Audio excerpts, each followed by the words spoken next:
आजच्या डिजिटल युगात प्रेमसंबंध म्हणजे फक्त भेटीगाठी किंवा बोलणं इतकंच राहिलेलं नाहीये. मोबाईल फोन हा देखील नात्याचा एक महत्त्वाचा भाग बनला आहे.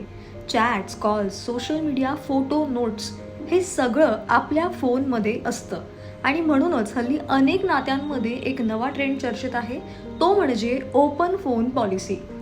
ओपन फोन पॉलिसी म्हणजे काय, तर नात्यात दोन्ही पार्टनर्स एकमेकांचे फोन सहज पाहू शकतात.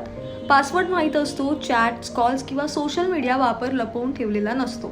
म्हणजेच थोडक्यात सांगायचं तर माझ्या फोनमध्ये लपवण्यासारखं काहीच नाही, हा विश्वास दाखवण्याची ही पद्धत.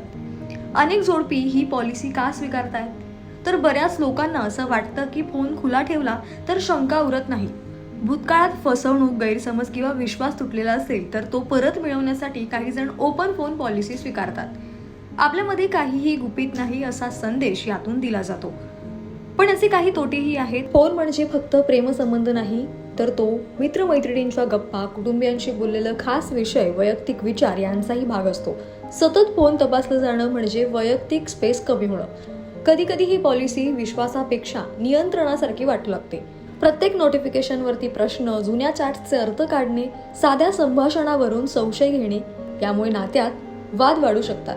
नात्यात समतोल असणं फार महत्त्वाचं आहे. जर एक पार्टनर सहज फोन शेअर करत असेल आणि दुसरा त्यासाठी मानसिकदृष्ट्या तयार नसेल तर नात्यात असमतोल निर्माण होतो. ही पॉलिसी दोघांसाठीही समान आणि सोयीची नसेल तर ती नातं मजबूत करण्याऐवजी दुरावा वाढवू शकते. मग नक्की काय करायला हवं, तर ओपन फोन पॉलिसी स्वीकारायची की नाही हे प्रत्येक नात्याच्या गरजांवर आणि परिस्थितीवर अवलंबून आहे. ती जबरदस्तीने नव्हे तर परस्पर समजुतीने असली पाहिजे. कारण खरा विश्वास फोन तपासण्यात नसतो, तो असतो मोकळ्या संवादात, एकमेकांच्या भावना समजून घेण्यात आणि आदर राखण्यात. लक्षात ठेवा, मोबाईलपेक्षा माणसावर विश्वास ठेवला तर नातं खऱ्या अर्थाने मजबूत होऊ शकतं.